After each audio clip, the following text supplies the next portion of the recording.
What's up, Net Soldiers? NetAlliance here today, bringing you your news for June 24th. We've got a lot of stuff to cover, so let's just jump right in.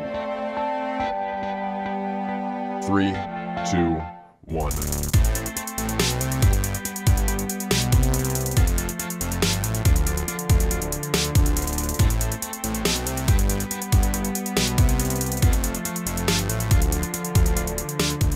For our first news story today, it turns out the Han Solo directors have left the project.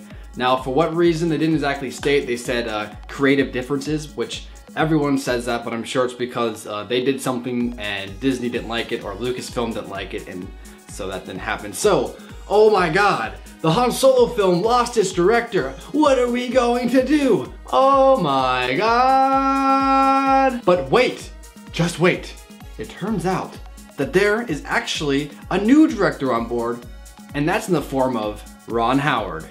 Now, Howard has been in the directing game for decades. Some of his most notable movies are films like 2006's Da Vinci Code, 1995's Apollo 13, and of course, probably his best work in my opinion, 2000's How the Grinch Stole Christmas. So does that mean Jim Carrey will show up in the Han Solo film in a green, ugly cat suit? It could happen. But in all seriousness, the craziest part of this whole story is that according to sources, the Han Solo standalone film is already 90% filmed. Wow, if the rumors are true, this is gonna be crazy, because if the movie's already pretty much done, why would you bring in a big director to pretty much just film the rest of the movie?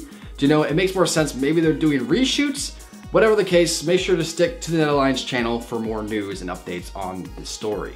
Now in some Battlefront news, apparently Rey has 2 lightsabers instead of 1, leading to some speculation. Will she be making a new one? Or maybe she's collecting some old ones from previous films. By the pictures released at E3, we see shots of 2 lightsabers. One looks like Anakin's, and the other looks like Obi-Wan's lightsaber or Luke's lightsaber. But considering Luke is a playable hero, and I'm sure Kenobi's lightsaber could have found its way back to Luke, just like Anakin's did technically, it's safe to say that it's most likely Obi-Wan's lightsaber. Now of course, the internet being the internet, it exploded with a bunch of theories and speculations of how Rey's gonna get Kenobi's lightsaber back. But if you want my opinion, the truth, from my point of view at least, is the heroes can most likely just swap the lightsabers out in the game. Because if you look at the same images, you can also swap out abilities. So why couldn't they just swap out lightsabers? But like I mentioned earlier, this is just my opinion, so what's your opinion? Do you think it's just a game mechanic, or do you think there's more to this? Let me know in the comments below.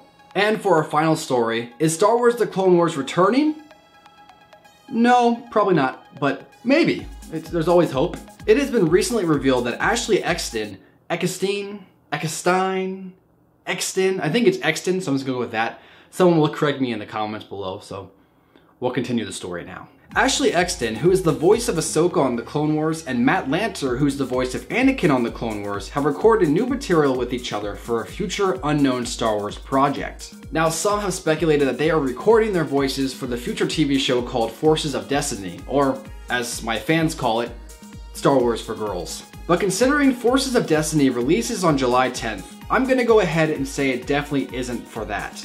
So for now, we're free to do what the internet does best, speculate and get our hopes up.